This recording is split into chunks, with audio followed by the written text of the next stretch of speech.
요즘 참 유행인 것 중에 하나가 바로 이 달리기입니다. 예전에는 길에서 달리는 사람들을 많이 보지 못했는데요. 요즘에는 운전을 하거나 길을 걷다 보면은 이 도시를 뛰는 사람들을 자주 보게 됩니다. 그리고 또 젊은이들 사이에서는 또 저도 젊은이긴 하지만 젊은이들 사이에서 유행인 것 중에 하나가 뭐냐면 마라톤 대회 있잖아요. 마라톤 대회. 마라톤 대회에 나가서 그 대회를 참가하고 그다음에 완주했다는 그런 사진을 찍어서 이제 SNS에 올리는 것이 또 유행이기도 합니다. 우리 성도님들 달리기 좋아하시나요? 좋아하셨나요? 믿으실지 모르겠지만 제가 중학생 때는 키는 지금과 같지만은 몸무게가 30kg가 덜 나갔습니다. 그래서 그때는 몸이 참 가벼워서 달리기가 매우 빨라서 학교에서 육상 대표도 했었거든요. 근데 지금은 조금만 달려도 무릎이 아프고 5분만 달려도 심장이 터질 것 같아서 달리지를 못합니다. 제가 왜 지금 이 달리기 이야기를 하고 있을까요? 오늘 히브리서 12장 말씀은 달리기, 특별히 경주에 관한 말씀이기 때문입니다. 달리기 경주에 있어서 가장 중요한 것이 무엇이라고 생각하십니까? 달리기 경주에 있어서 가장 중요한 것. 이 좋은 러닝화나 아니면은 가벼운 옷일까요? 빠른 발일까요? 아니면은 이 달리는 자세가 좋아야 할까요? 무엇이라고 생각하시나요? 달리기 경주에 있어서 가장 중요한 것은 완주하는 것입니다. 결승선을 통과하는 것이기 때문이죠. 왜냐하면 운동으로 하는 달리기는 이 결승선이 없지만 경주에는 결승선이 있기 때문입니다.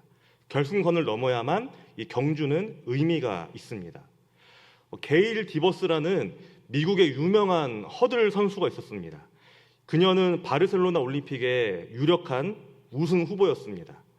직전에 열린 올림픽과 또 그 해에 열린 이 세계 선수권에서 압도적으로 우승했기 때문에 많은 사람들이 그녀가 우승할 것이다라고 예측을 했습니다. 역시 예상대로 뛰어난 성적으로 그녀는 모든 예선을 다 1등으로 통과를 해서 결승에 올라오게 됐습니다. 이제 마지막 이 경기만 1등을 하면 금메달은 그녀의 것이 됩니다. 탕 하고 총소리가 울렸습니다. 그녀는 뛰기 시작했습니다. 허들을 넘고 또 넘습니다. 2위인 선수와 격차가 눈에 띌 만큼 벌어졌습니다. 그런데 마지막 허들을 뛰다가 그만 걸려서 넘어졌습니다.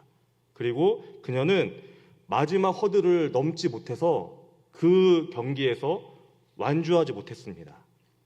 그녀는 무엇을 얻었을까요? 명성이 뛰어나고 또 모든 예선에서 1등으로 통과했기에 그녀에게 2등을 주었을까요? 3등을 주었을까요? 아니면 4등? 5등? 아닙니다. 그녀는 아무것도 얻지 못했습니다. 왜냐하면 완주하지 못했기 때문입니다. 경기는, 특별히 경주는 완주해야만 합니다. 혹시 왜 이 경주 이야기를 하는 건지, 언제 달렸는지 나는 기억도 안 나는데 왜 이 경주 이야기를 하는 건지 싶으실지도 모르겠습니다. 이 말씀이 우리를 부르는 여러 가지 그 호칭들이 있습니다. 제자, 하나님의 자녀, 이런 것들이 있는데 특별히 오늘 말씀은 우리를 경주자라고 합니다. 오늘 우리가 읽은 1절 말씀 후반을 보면 우리 앞에 당한 경주를 한다라고 합니다. 특별히 우리 그리스도인은 인생뿐만 아니라 또 다른 것을 경주합니다. 바로 신앙입니다. 이 신앙이라는 경주 앞에서 예수님을 믿는 모든 사람은 지금도 그리고 앞으로도 경주할 것이고 또 반드시 완주해야만 합니다. 마라톤 경기를 유심히 보다 보면은 한 가지 보이는 것이 있습니다. 그것은 바로 그들은 혼자 달리지 않는다는 것이죠. 마라톤에 참가한 경주자들은 이 출발할 때부터 도착할 때까지 수많은 사람들의 응원과 격려, 환호성과 함께합니다. 힘내십시오. 할 수 있습니다. 끝까지 포기하지 마세요. 1절의 말씀처럼 이 구름같이 허다한 증인들이 우리와 함께하면서 격려하고 있다라는 것입니다. 한번 상상을 해보십시오. 우리가 마라톤을 달리는데, 우리가 경주를 하는데 구름같이 둘러싼 허다한 증인들이 있습니다. 우리를 둘러싼 그 수많은 사람들이 우리에게 힘내, 할 수 있어, 포기하지 마라고 응원을 한다는 것이죠. 이 신앙이라는 경주를 하는 우리 성도님들 어떠신가요? 예수님과 함께 달리지만 솔직히 이 신앙이라는 경주 재밌으신가요? 편하게 잘 즐겁게 행복하게 뛰고 계시나요? 그랬으면 참 좋겠지만 쉽지 않습니다. 어렵습니다. 힘듭니다. 엄청나게 힘듭니다. 사실 인생이라는 이 경주 자체도 힘든데 신앙이라는 것, 그리스도인이라는 구별된 존재로 살아가는 우리에게 있어서 이 세상을 살아가는 것은 평탄한 땅을 달리는 것이 아닙니다. 그 길은 오르막길입니다. 그리고 조금만 한눈을 팔아도 저 밑으로 떨어지는 낭떠러지와 같은 그 좁은 길을 우리는 달리고 있는 것입니다. 그렇기에 우리에게 필요한 것은 응원입니다. 우리에게 힘을 주는 그 누군가가 절실히 필요하다는 것이죠. 히브리서 11장은 그렇게 우리를 응원하는 사람들의 명단을 적어 놓았습니다. 마음으로 예배가 중요하다, 마음으로 드리는 예배가 중요함을 알려주는 아벨이 있습니다. 하나님과 동행해서 죽지 않고 바로 하나님 품에 안긴 에녹이 있습니다. 믿음으로 방주를 만든 노아도 있습니다. 믿음의 조상 아브라함도 있고요. 애굽에 의해 고통받던 이스라엘 백성들을 구해낸 모세의 이름도 우리는 히브리서 11장에서 찾을 수 있습니다. 위대한 왕 다윗과 또 선지자 사무엘 등 많은 이 신앙의 조상들, 신앙의 길을, 신앙의 경주를 완주한 그 신앙의 조상들이 이제는 우리에게 힘을 내라라고 허다하게 우리를 둘러싸서 외치고 있다는 것이죠. 혼자 가는 길은 참 힘듭니다. 아무리 경치가 좋고 아름다운 길이라고 해도 혼자 계속해서 걷는다면 나중에는 경치가 눈에 들어오지도 않습니다. 그냥 길일 뿐이고 주저앉아 쉬고 싶습니다. 반대로 아무리 험하고 어려운 길일지라도 내 옆에 누군가 함께하고 또 그 사람의 응원을 받는다면 우리는 그 길을 능히 완주할 수 있습니다. 이렇게 힘들고 힘든 신앙의 길을 먼저 완주한 그 믿음의 조상들이 우리를 응원한다는 것이죠. 얼마 전 임직하신 분들 계십니다. 그 직분이 너무나 무겁고 또 어떻게 또 뭘 해야 할지 모를 때에 아브라함은 이렇게 말합니다. 부르심을 받았을 때 순종하고 하나님을 의지하며 나아갔더니 하나님이 이스라엘을 허락하셨습니다. 인생의 거대한 문제 앞에서 마치 홍해 앞에 선 것처럼 막막할 때에 모세가 지팡이를 높이 들고 우리에게 외칩니다. 눈앞에 홍해가 가로막고 등 뒤에 군대가 쫓아오더라도 두려워하지 마십시오. 하나님은 바다에서도 길을 내시는 분입니다. 그분을 믿고 의지하고 이겨내십시오. 과거의 실수와 또 잘못으로 주저앉아 계십니까? 라합은 말합니다. 당신의 과거가 어떻든 중요하지 않습니다. 상관없습니다. 저도 비록 신분이 비천했지만 이 하나님의 뜻에 순종했기에 믿음으로 그 정탐꾼들을 숨겼고 그 일로 인해서 이스라엘이 약속의 땅 가나안을 얻을 수 있었습니다. 이들만 그런 것이 아닙니다. 정말 많은 믿음의 선배들, 이미 경주를 완주한 이들이 우리에게 힘내세요라고 말로만 격려하는 것이 아니라 그들의 삶의 모습을 통해서 신앙의 경주를 어떻게 해 나가야 하는지 우리에게 응원하고 있다는 것입니다. 이들의 응원을 우리가 어떻게 들을 수 있을까요? 바로 말씀에 있습니다. 특별히 이 히브리서 11장을 읽는 것은 나를 위한 응원가를 듣는 것과 같습니다. 그렇기에 신앙의 경주에 힘들고 지칠 때에 이 히브리서 11장을 펴고 힘을 얻고 또 완주해야만 합니다. 그렇다면 어떤 모습과 또 자세로 달려서 이 신앙의 경주를 완주해야 할까요? 1절에 보면은 그 구체적인 내용이 나와 있습니다. 모든 무거운 것과 얽매이기 쉬운 죄를 벗어버리라 라고 합니다. 달리기를 할 때 잘할 수 있는 중요한 비결 중에 하나는 몸을 가볍게 하는 것입니다. 그래서 유니폼도 그렇고 이 신발도 그렇고 모두 가볍게 만듭니다. 마찬가지입니다. 이 평생을 달려야 하는 이 인생의 경주에서도 온갖 그 무거운 짐을 지고 달리는 것은 너무나도 힘든 일이라는 것이죠. 그렇다면 우리를 힘들게 하는 무거운 짐들 무엇이 있을까요? 과거의 상처와 또 후회가 있습니다. 그때 내가 왜 그랬을까? 어떻게 그 사람이 나한테 그런 말을 할 수 있지? 이러한 과거의 상처와 또 원망, 이러한 것들을 우리가 계속 지고 달리게 된다면 자꾸 뒤를 돌아보게 되어서 앞으로 나아가지 못합니다. 미래에 대한 염려도 있습니다. 앞으로 어떻게 해야 하나? 내 자식들은 잘 될 수 있을까? 건강하게 잘 살 수 있을까? 아직 일어나지 않은 이러한 일들을 한가득 지고 달리는 것은 우리의 발걸음을 무겁게 하고 지치게 한다는 것이죠. 그리고 무엇보다 우리를 무겁게 하는 것, 우리를 힘들게 하는 것이 바로 죄라는 것입니다. 그런데 오늘 본문에서는 이 죄에 대해서 이렇게 말합니다. 죄 앞에 어떤 수식어가 붙는데요. 바로 쉬운이라는 말이 붙습니다. 쉬운 죄. 이 쉽다는 것이 무엇인가요? 쉽다는 것은 아무 생각 없이 할 수 있다는 것을 우리는 쉽다라고 합니다. 그러니까 본문에서 말하는 이 죄의 특징이라는 것은 별 뜻 없이, 아무 생각 없이, 별 생각 없이 아무런 그런 거리낌 없이 할 수 있는 가벼운 것들이라는 것입니다. 한 번은 제가 겨울에 등산을 하는데 이 발바닥에 뭔가 이렇게 밟혔습니다. 그런데 이게 이렇게 뭐 발이 많이 불편한 게 아니라 그냥 까슬까슬한 게 발에 돌아다니길래, 그리고 한 겨울이기도 하길래 이 신발을 벗고 다시 신는 게 귀찮아서 그냥 신경이 쓰이지만 계속해서 걸었습니다. 그런데 갑자기 어느 순간 발이 너무나 아파가지고 걸을 수가 없었습니다. 잠깐 멈춰서 신발을 벗었는데 어떻게 됐을까요? 피가 나고 있었습니다. 이 작은 돌이 이 신발 안에 있었는데 계속 이 발 안에서 돌아다니면서 살을 긁어내고 피가 나게 한 것입니다. 오늘 말씀에 나오는 이 쉬운 죄가 이렇다는 것이죠.